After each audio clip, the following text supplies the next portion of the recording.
Hi, my name is Justin Spear. Today I'll be talking to you about initiatives and referendums in the state of Arizona. So an initiative is a process by which citizens can propose new laws or changes to existing laws directly. In a system where citizens collect specified number of signatures on a petition to place the proposed law on the ballot. If enough valid signatures are gathered, the proposed law goes into public voting for the election. If the majority of the voters support the initiative, it becomes law. Initiatives are a form of direct democracy. They allow citizens to have more direct role in the legislative process without relying on solely the elected representatives. This mechanism is often used at the state and local levels in various countries to address specific issues or enact policy changes in the public sentiment. A referendum is a direct vote by the electorate on a specific political question or issue.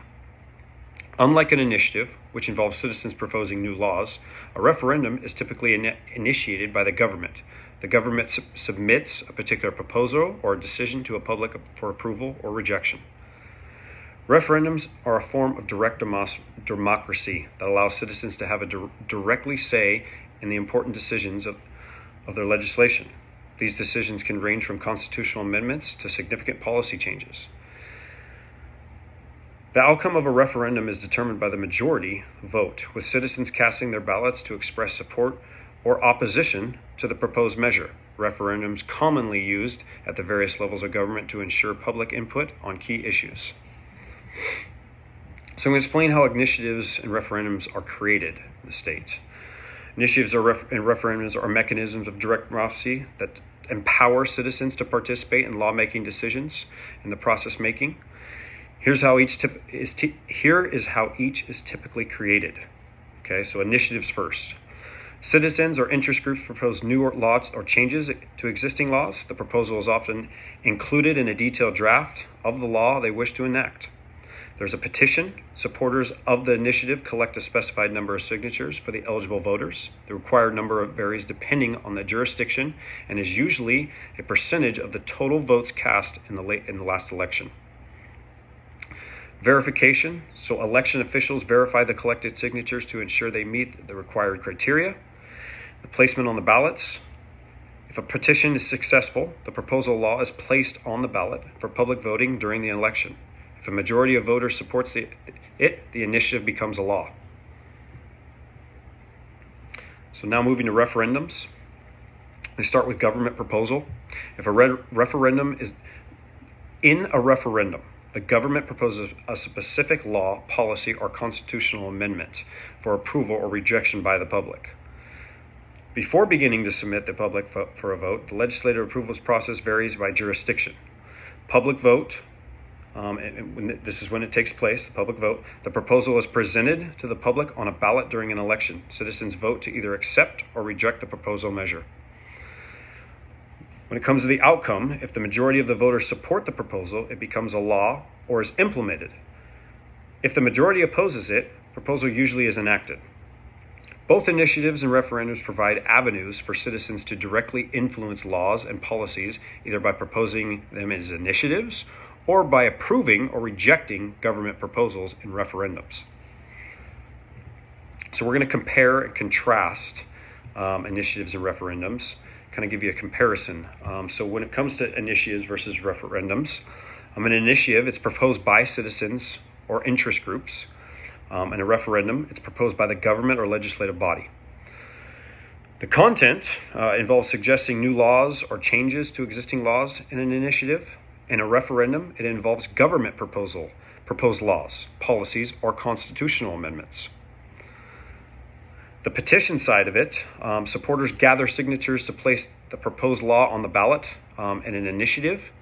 And in a referendum, generally no petition is needed. The government initiates the process.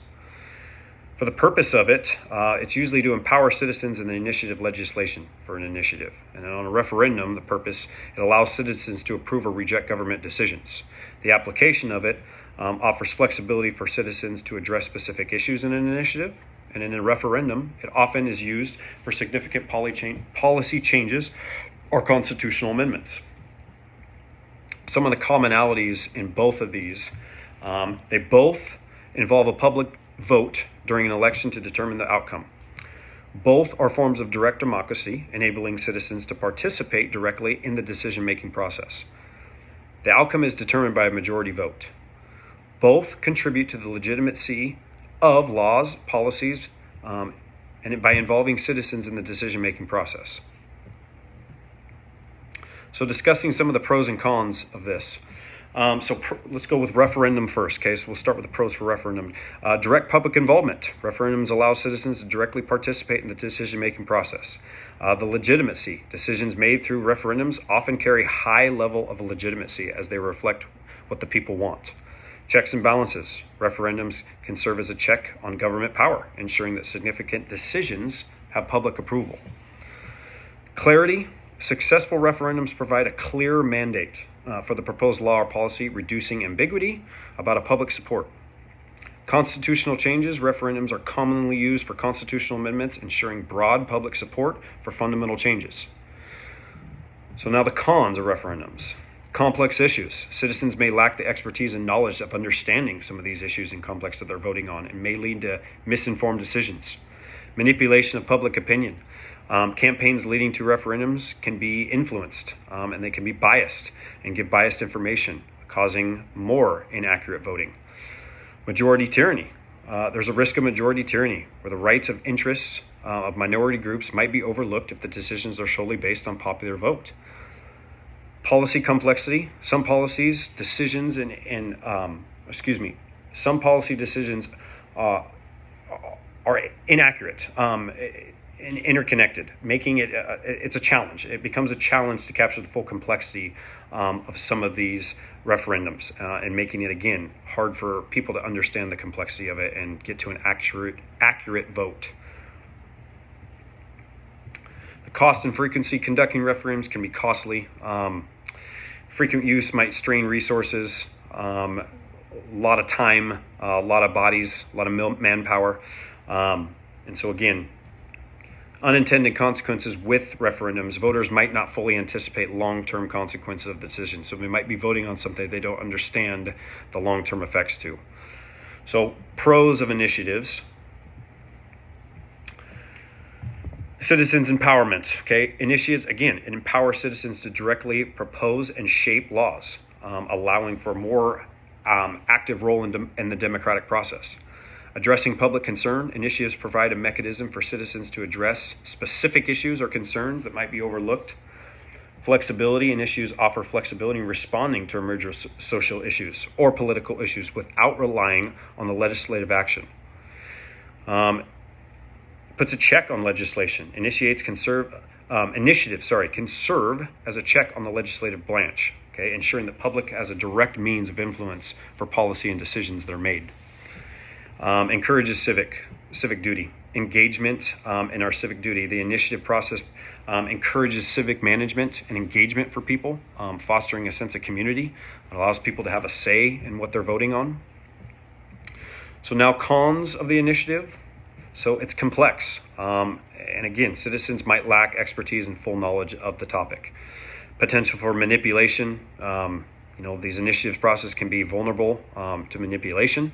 With well-funded interest groups, people can come in and swipe up the funding and give an ill-intentioned campaign. Fragmented policy. Multiple initiatives on the same ballot might result in a fragmented and kind of contradictory policy, making it challenging to create cohesiveness in legislation and people's understanding of it.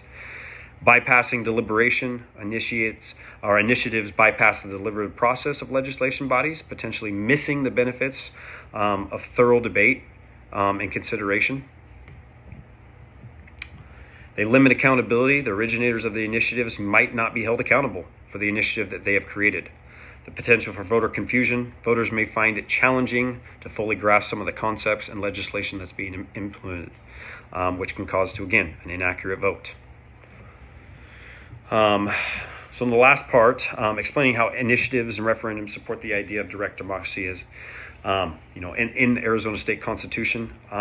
First of all, initiatives, they're citizen-led. Initiatives allow Arizona citizens to take an active role in proposing new laws, amendments to existing laws.